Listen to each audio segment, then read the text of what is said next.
Episode 222 cunning function. Dilip उस कमरे से जा चुका था। उसके जाने के बाद फंक्शन कमरे में टहलने लगता है और फिर कुछ सोचकर वो किसी को कॉल करता है। वो फोन पर कहता है, तुम आज ही जो हमारे केस की सुनवाई करने वाले जूरी मेंबर्स हैं उनको कैसे भी करके अपनी तरफ कर लो, इसमें चाहे जितने पैसे लग जाए, लेकिन फैसला हमारे ही फेवर में आना चाहिए। दूसरी तरफ से आवाज आती है, जी सर आप चिंता मत कीजिए, सारा काम हो जाएगा, आप बस मेरे अगले कॉल का इंतजार कीजिए। इतना कहकर वो फोन डिस्कनेक्ट कर देता है। फंक्शन बहुत ही चालाक आदमी है। वो चीन से यहाँ ऐसे ही तो बिजनेस नहीं करने आया है। वो भला कैसे दिलीप और एक लॉयर के भरोसे अपने करोड़ों के बिजनेस को दांव पर लगा सकता है। वो कोई कच्चा खिलाड़ी थोड़ी न था जो ऐसी बेवकूफ़ी करता। उसने तो दिलीप पर भी नज़र रखवा रखी थी ताकि दिलीप उससे गद्दारी न कर सके। अरे जो पसंद सालों से काम कर रहे अपने रिसर्च सेंटर को चंद पैसे के लिए छोड़ सकता है, भला उस पर कैसे भरोसा किया जा सकता है कि वो इसके प्रति वफादार होगा। फंक्शन कोई गधा नहीं है जो इतनी सी भी बात न समझे। वो विदेश से है तो क्या उसे बेवकूफ़ समझ रखा है। उसने ये चिप का मार्केट अपने लिए करने के लिए बहुत सारे हथकंडे अपनाए थे, तब जाकर एक मछली जाल में फंसी और उससे उसने प्रेशियस जानकारी मिली। तो वह ऐसे कैसे अपने हाथ से जाने दे सकता है? न ऐसे तो नहीं। फंक्शन किसी के कॉल का आने का इंतजार कर रहा था। करीब 2 घंटे बाद उसी व्यक्ति का कॉल आता है जिससे फंक्शन ने उन जज को अपनी तरफ करने के लिए कहा था। वो व्यक्ति फंक्शन को बताता है, सर वो जूरी मेंबर्स हमारे लिए मान गए हैं, वो कल जस्टिस आपके ही फेवर में आएंगे। है ना कमाल की बात। ये सुनकर तो फंक्शन के चेहरे पर एक शैतानी मुस्कान आ जाती है। वो अब चैन की सांस लेता है। वो टेबल पर रखे वाइन को हवा में टोस्ट करते हुए पीने लगता है। ऐसा लग रहा था कि वो अब काफी ज्यादा खुश है इस चीज को लेकर के। उसके चेहरे पर एक अजीब सी स्माइल थी। वो धीरे से कहता है, अरे रे बेचारे नैनो टेक्निकल रिसर्च सेंटर वाले के क्या ही हाल होने वाला है कल। एक तो पहले ही उनका बड़ा नुकसान हुआ है, ऊपर से कल केस भी हार जाएंगे। इधर देवेश तो मिस्टर अवधेश के साथ दिलीप के बारे में सारी जानकारी और कंपनी में किए गए सारे फ्रॉड को ढूंढने में लगा हुआ था, लेकिन उसे कुछ भी कोई खास जानकारी नहीं मिल रही थी। ऐसा इसलिए था क्योंकि दिलीप पहले ही अपने सारे किए गए फ्रॉड और घोटाले की जानकारी को लेकर चला गया था। देवेश तो अब फ्रस्ट्रेटेड हो गया था। एक तो उसने कुछ कनेक्शन का इस्तेमाल करके कल की ही तारीख ली थी सुनवाई की, और अब उसको ऐसा सबूत नहीं मिल रहा है जिससे कि दिलीप पर लगाया गया उसकी तरफ से आरोप सही साबित हो जाए। देवेश अब वहां से बाहर जाता है ताकि वो बाहर की कुछ ताजी हवा ले सके और उसके दिमाग में कुछ आ सके। उसे जैसे ही दिलीप का याद आता है तो वो अपनी मुट्ठी कस लेता है और बड़बड़ाता है, उस कमीने दिलीप को तो मैं छोड़ने वाला नहीं हूँ। ओ शांत हो जाए देवेश, लंबी सांस लो, लंबी सांस लो। ऐसे गुस्सा करने से कुछ भी नहीं मिलने वाला मुझे, बल्कि शांत दिमाग से काम लेना चाहिए। देवेश अब लंबी लंबी सांस लेता है ताकि वो अपने दिमाग को शांत रख सके। तभी उसको कुछ याद आता है। वो झट से मिस्टर अवधेश के पास आता है और उनसे कहता है, दिलीप जब यहाँ इस रिसर्च सेंटर में पहली बार काम करने आया था तब तो उसने जरूर किसी ने किसी एग्रीमेंट पर साइन किया होगा, तो क्या वह मुझे मिल सकता है? मिस्टर अवधेश कहते हैं, मुझे उस एग्रीमेंट को ढूंढना होगा। अगर वह यहाँ ऑफिस के लॉकर में नहीं होगा तो शायद वह इस रिसर्च सेंटर के पुराने ओनर के पास होगा। देवेश कहता है, अच्छा तो पहले आप यहीं पर ढूंढना शुरू कीजिए। मिस्टर अवधेश अब ऑफिस के लॉकर को खंगालने लगते हैं। उसमें कई सारी फाइल्स और जरूरी डॉक्यूमेंट रखे गए थे जिनकी संख्या 200 से ऊपर ही थी। उनमें से एग्रीमेंट के पेपर को ढूंढना तो आसान काम बिल्कुल भी नहीं था। तो देवेश भी लग जाता है ढूंढने में। काफी समय बीत जाने के बाद आखिर उन्हें वो एग्रीमेंट मिल ही जाता है। देवेश उसे अब जल्दी जल्दी खोलकर पढ़ने लगता है और उसे पढ़ते ही उसके चेहरे पर एक स्माइल आ जाती है। देवेश वहां पर दिलीप का साइन किया हुआ भी देखता है। देवेश को ऐसे मुस्कुराते देखा मिस्टर अवधेश कहते हैं, क्या हुआ मिस्टर देवेश, कुछ मिला है क्या? इतना कहकर वो भी उस एग्रीमेंट को देखने लगते हैं। वो अपनी आंखें बड़ी करके कहते हैं, इतना तो काफी रहेगा उस पर चार्ज लगाने के लिए। देवेश कहता है, हाँ शायद इससे काफी ज्यादा हमारी हेल्प हो जाएगी। अब काफी ज्यादा शाम हो गई थी। आज देवेश ने कुछ ज्यादा ही दिमाग पर जोर डाल दिया था और इतनी सारी फाइलें डॉक्यूमेंट देख देख कर वो अब थका थका फील कर रहा था। वो अब यहाँ से जाने लगा था कि तभी संजना उसे आवाज देती है। देवेश रुक जाता है। अवधेश तो दोनों का चेहरा एनालिसिस कर रहे थे। वो सोचते हैं मिस्टर देवेश के चेहरे पर कोई भी एक्सप्रेशन नहीं है, वो अपनी भावनाओं को छुपाने में बहुत ही माहिर है। लेकिन संजना का चेहरा देखकर ये लग रहा है कि वो ब्लश कर रही है मिस्टर देवेश को देखकर, और मिस्टर देवेश से अपनी नज़र छुपाकर बातें कर रही है। हाँ, मेरा शक सही है। संजना मिस्टर देवेश को लाइक करती है, लेकिन मिस्टर देवेश का पता नहीं चल रहा है कि वो भी उसे पसंद करते हैं या नहीं। मानना पड़ेगा कि उनके चेहरे को पढ़ना आसान काम नहीं है। संजना कुछ बातें करने के बाद देवेश को एक बैग देती है। देवेश उसमें देखता है तो उसमें उसका वही सूट था जिस पर संजना ने वॉमिट कर दिया था, और फिर देवेश ने उसे साफ करके संजना के वॉशरूम में सूखने के लिए टांग दिया था। वो कहता है, अच्छा तो आप लेकर ही आई थी। संजना कहती है, हाँ मैं ये लेकर आई थी, और मुझे कल के लिए माफ़ कर दीजिए। मेरी वजह से आपको काफ़ी ज़्यादा परेशान होना पड़ा, ऊपर से मैंने आपके इतने महंगे सूट को भी खराब कर दिया था। देवेश कैजुअली कहता है, अरे कोई बात नहीं, अब तुम एक ही गलती के लिए कितना बार माफ़ी मांगोगी, और वैसे ये कोई महंगा सूट नहीं था, बस 2 लाख का ही तो था। ये सुनते ही संजना और मिस्टर अवधेश को एक बड़ा शौक लगता है। दोनों एक दूसरे का चेहरा देखने लगते हैं। दोनों के मन में एक ही बात चल रही थी, ज़्यादा महंगा नहीं था, बस 2 लाख का था, बस 2 लाख का था। अरे ये महंगा नहीं तो क्या है? इनके हिसाब से महंगा नहीं है तब तो हमारे कपड़े तो उनके सामने जूते साफ करने वाले रुमाल होगा। अरे बोलने से पहले हमारे बारे में तो सोचा होता। हम तो इतने में पता नहीं कितने ड्रेस ले लेते, और शायद वो सब पहनने से पहले ही ऊपर भी चले जाते। देवेश अब वहां से उन दोनों से को बाय करके चला जाता है। संजना तो देवेश से बाय करने के साथ ही कुछ ज्यादा ही स्माइल भी कर रही थी। तभी मिस्टर अवधेश उसे होश में लाते हुए कहते हैं, अरे तुम कहाँ खो गई हो? वो कब के यहाँ से चले गए हैं? संजना कहती है, अरे नहीं नहीं, मैं तो बस कल की सुनवाई के बारे में सोच रही थी। मिस्टर अवधेश धीरे से बड़बड़ाते हैं, वो तो देख ही रहा है कि तुम कल के सुनवाई के बारे में सोचकर स्माइल कर रही हो। मिस्टर अवधेश कहते हैं, अच्छा अब हमें भी यहाँ से चलना चाहिए। वैसे क्या तुमने सारे पैनल और डिवाइस का पासवर्ड चेंज कर दिया है क्या? संजना कहती है, हाँ मैंने सभी का पासवर्ड बदल दिया है, अब आप इस चीज़ को लेकर निश्चिंत रहें। अवधेश कहते हैं, मुझे अपनी कोई चिंता नहीं है, मुझे चिंता तो मिस्टर देवेश की है। उन्होंने हम पर कितना भरोसा करके इस प्रोजेक्ट को बंद न करके जारी रखा था। उन्होंने यहाँ सब कुछ सही से हो सके इसके लिए नए नए इक्विपमेंट भी लगवा दिए। उन्होंने हमारा बोनस भी बढ़ा दिया बिना किसी हिचक के, लेकिन आखिर में उन्हें मिला क्या? धोखा। धोखे के अलावा कुछ नहीं।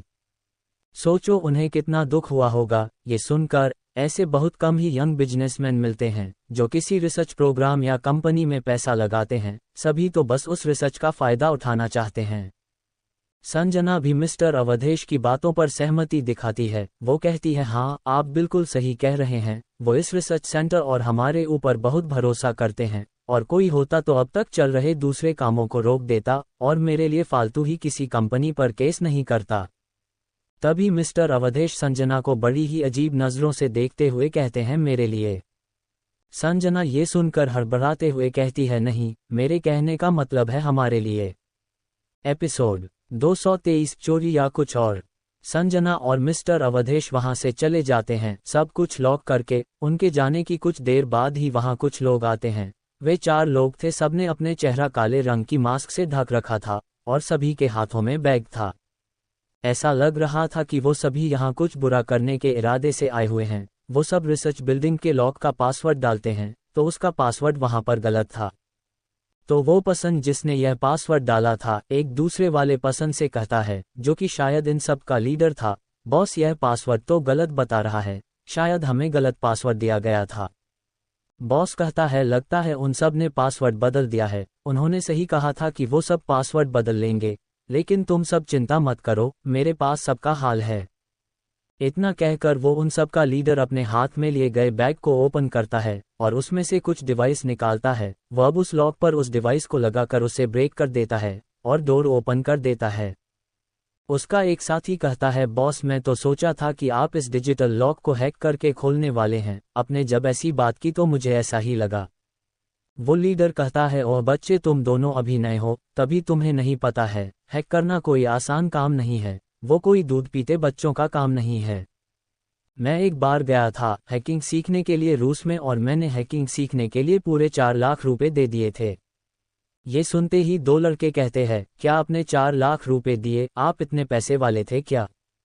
बॉस कहता है, पहले मेरी पूरी बात सुनो फिर अपना सवाल करना। मैं गया था हैकिंग सीखने, लेकिन उन सब ने मुझे हैकिंग के नाम पर ताले तोड़ना और पिघलाना सिखाया और ऊपर से उन सब ने मुझसे और भी पैसों की डिमांड की। मैं वहां दूसरे देश में कुछ कर भी नहीं सकता था और मेरे पास और पैसे नहीं थे, जो पैसे थे भी वो वहां रहने के लिए थे। तो वो लोग मुझे बहुत परेशान करते, मुझे डांस करने को कहते हैं और मुझे चोरी करने के लिए ले जाते। मैं बहुत ही अमीर और अच्छा लड़का था, इसलिए मुझे ये सब करना नहीं आता था। मैं बेचारा अकेला उन सब विदेशी लोगों के साथ काम करने लगा। मेरी हालत वहां बहुत ही खराब थी। मैंने उनमें से एक से पूछा था कि वो यहाँ क्यों ये सब करता है, तो उसकी भी यही स्टोरी थी मेरी तरह। वो बेचारा जर्मनी से आया था हैकिंग सीखने के लिए, लेकिन आकर उसने लॉक को तोड़ना और पिघलाना और चोरी करना सिखाया जा रहा था। ऐसे ही कई लोग थे जिनके साथ ऐसा ही किया गया था, जो कि दूसरी देश से आए हुए थे। ऐसे ही उसे पूरे गैंग में कई लोग थे। मैंने उनसे यहाँ से भागने को कहा तो उन सब ने मुझसे कहा ये सोचना भी मत, नहीं तो दफना दिए जाओगे साइबेरिया के जंगलों में और उन बर्फ में किसी को मिलोगे भी नहीं। मैं उन सब की बातें सुनकर बहुत डर गया था। तो उन सब ने कहा चिंता मत करो, धीरे धीरे तुम्हारी भी आदत हो जाएगी। लेकिन तुम लोग तो मुझे जानते ही हो कि मैं कितना विल पावर वाला इंसान हूँ। मैंने हार नहीं मानी। फिर 3 साल के टॉर्चर सहने के बाद मैं वहां से बचकर वापस अपने देश आ गया। तभी एक लड़का थोड़ा भावुक होते हुए कहता है, कोई बात नहीं बॉस, हैकिंग न सही, हम इससे भी काम चला लेंगे। वैसे भी हमारे यहाँ से काम कर लेने के बाद उन सबको पता चल ही जाएगा कि हमने यहाँ से काफी कुछ चोरी की है। लीडर तो अब रोने लगता है। उसने अपनी दुख भरी दास्तां जो सुनाई थी, उसके साथ एक और बंदा भी रोने लगता है उसे पकड़ करके। वो कहता है, लीडर आपकी यह जीवनी सुनकर मुझे रोना आ रहा है। मैं जरूर आपके ऊपर एक स्टोरी लिखूंगा जिसका नाम होगा एक हैकिंग का स्टूडेंट कैसे बना चोर। तभी चौथा पर्सन जो कि पीछे खड़ा था वो कहता है, साला झूठा कहीं का, 1 नंबर का झूठा। ये चौथा व्यक्ति उस बॉस के साथ पहले भी काम कर चुका है। ये सुनते ही लीडर उस बंदे को अपने से दूर करते हुए कहता है, चलो बहुत हो गया, ये सब मेरी जीवनी बाद में लिखना, पहले चलकर अपना काम कर लेते हैं। चौथा पर्सन को छोड़कर सभी कहते हैं, जी बॉस। सभी अब अंदर चले जाते हैं। उन सब से दूर सड़क के दूसरे छोर पर एक कार में मिस्टर अवधेश और संजना ये सब देख रहे थे। मिस्टर अवधेश किसी को कॉल करके कहते हैं, सर आपका शक सही था और जैसा कि आपने हमसे कहा था करने को, हमने कर दिया है और 4 मुर्गे अंदर आ चुके हैं। दूसरी तरफ से देवेश की आवाज आती है, गुड, आप दोनों बस उन सब का नजर रखिए, मैं बस वहां आ ही रहा हूं। इतना कहकर देवेश कॉल डिस्कनेक्ट कर देता है। दरअसल देवेश ने मिस्टर अवधेश और संजना से पहले ही कह दिया था कि हो सके कि रिसर्च सेंटर में आज रात कुछ न कुछ चोरी वगैरह हो सकती है, क्योंकि कल ही सुनवाई है, तो दिलीप यहां से अपना सारा डाटा को मिटाना चाहेगा। देवेश का सुनकर संजना और मिस्टर अवधेश सब समझ जाते हैं। देवेश उन दोनों को समझा देता है कि सभी पासवर्ड और लॉक चेंज कर दो, जो भी दिलीप को पता था।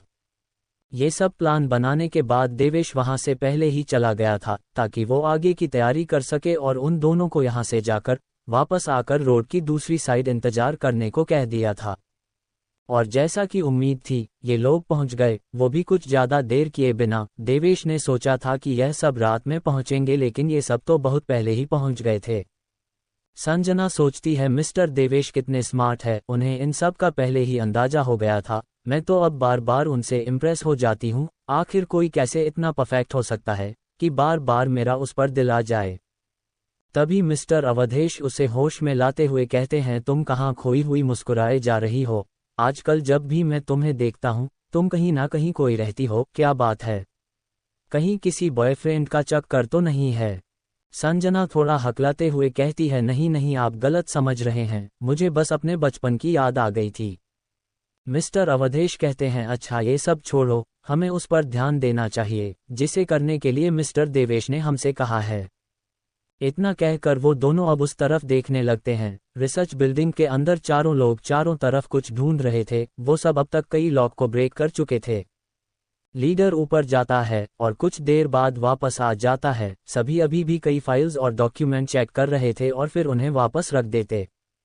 लीडर वही एक चेयर पर बैठा कर उन सब को देख रहा था और स्माइल कर रहा था। ऐसा लग रहा था कि वो जिस काम के लिए यहाँ आया था वो पूरा हो चुका है, वो बस यहाँ पर ऐसे ही टाइम पास कर रहा है। वो अब अपने सामने के कंप्यूटर को ओपन कर देता है और उसमें कुछ गेम खेलने लगता है। ये सब उन सब का कारनामा मिस्टर अवधेश और संजना कार में बैठे बैठे देख रहे थे।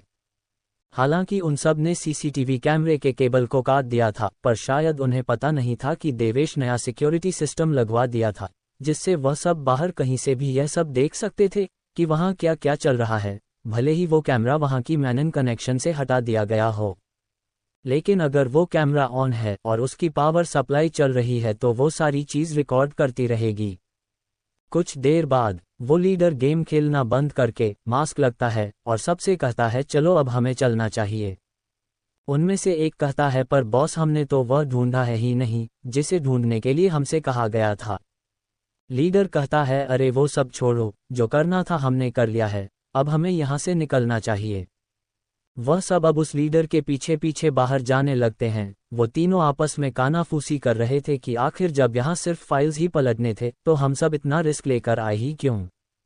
लीडर का अब दिमाग गर्म हो गया था इन सब की ऐसी फालतू की बकवास सुन करके। वो कहता है तुम सब चुप हो जाओ, हमें यहाँ सिर्फ इन फाइलों को पलटने के लिए ही भेजा गया था ताकि हम ये दिखा सके कि यहाँ पर कोई चोरी हुई है और यहाँ का होना इन सब में ही फंसा रह जाए, समझे।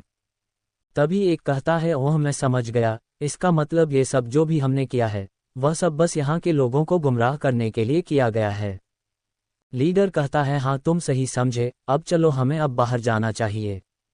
इतना कहकर वो सभी बाहर आ जाते हैं और जैसे ही वो सब डोर को क्लोज करके आगे बढ़ते हैं कि अपने सामने वो सब उनकी वेलकम करने के लिए पुलिस वालों को देखते हैं जो कि सीधे ही उन चारों पर गन पॉइंट करके खड़े थे। वे चारों अपने चारों ओर देखते हैं लेकिन कहीं से भी भगाने का कोई जगह नहीं था। उन्हीं पुलिस वालों के बीच में देवेश, मिस्टर अवधेश और संजना खड़े थे। तो दोस्तों आखिर कहानी में आगे क्या होगा यह जानने के लिए अगर वीडियो अच्छी लगी तो वीडियो को like share comment and subscribe to RK Pocket FM.